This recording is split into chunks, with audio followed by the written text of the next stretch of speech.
पुढील बातमीकडे बातमी पुण्यातून पुणे जमीन गैरव्यवहार प्रकरणी समिती गठीत करण्यात आलेली आहे। मुद्रांक शुल्क चुकवल्याप्रकरणी समिती तपास करणार आहे। नोंदणी उपमहानिरीक्षकांच्या अध्यक्षतेखाली 5 सदस्यीय समिती गठीत करण्यात आली आहे। 7 दिवसात चौकशी करून अहवाल सादर करण्याचे आदेश दिलेत।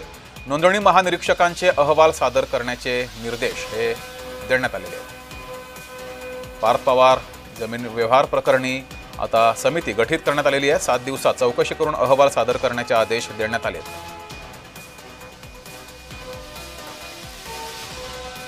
तर नेमकं हे प्रकरण काय आहे त्यावर एक नजर टाकूयात। पार्थ अजित पवार अमेडिया होल्डिंग्स LLP या कंपनीचे संचालक। कंपनीत त्यांचे मामे भाऊ दिग्विजय पाटील हे भागीदार।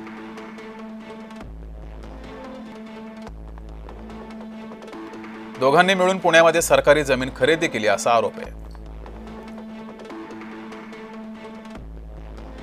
सरकारी नियमांना बगल देऊन जमीन खरेदी केल्याचा आरोप आहे।